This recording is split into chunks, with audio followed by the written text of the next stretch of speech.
យើងបងលុយដូចជាថាហើយតែមិនដោះស្រាយពួកខ្ញុំរុំកិច្ចសន្យាទេពួកខ្ញុំបងអាជ្ញាធរក្រសួងពាក់ព័ន្ធទាំងអស់ជួយមើលមើលតើយុទ្ធធម៌អត់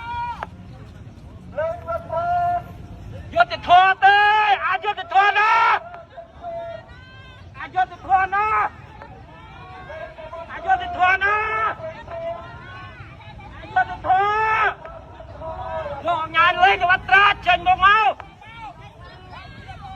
មនុស្សដូចគ្នាតាបងរកកូនក៏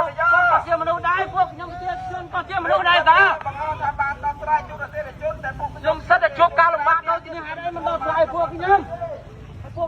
យកពួកខ្ញុំទៅពឹងណាចាំបិទផ្លូវនៅមុខក្រសួងដែនដីទាំងសងខាងទាំងទៅទាំងមកទៅ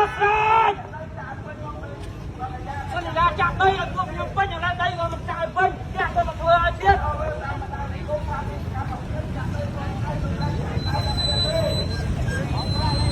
យកទៅបោកប្រាក់ទាំងអស់បោកប្រាក់អូទៅទៅច្រើនយកเอาเลยบัตรบោកប្រាក់ចេញមកមកចេញមកមកដល់ក្រៅជាបរិបទពួកខ្ញុំសិតតែមានស្ទុកគុំទៅបាត់លើចឹង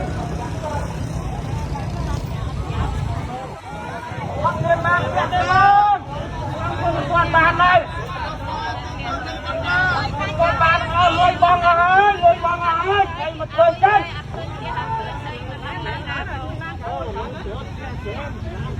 លោកញ៉ាមានទ្រព្យសម្បត្តិរាប់លានដុល្លារឯអីក៏មកបោកប្រាស់ពួកខ្ញុំជាបរិបទ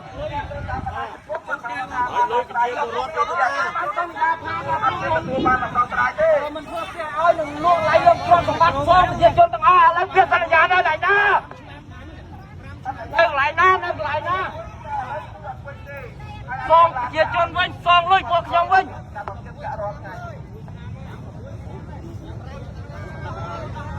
លោកញ៉ាំលេងបាត់ត្រាចេញមកមកដោះស្រាយឲ្យពួកខ្ញុំដោះស្រាយឲ្យពួកខ្ញុំ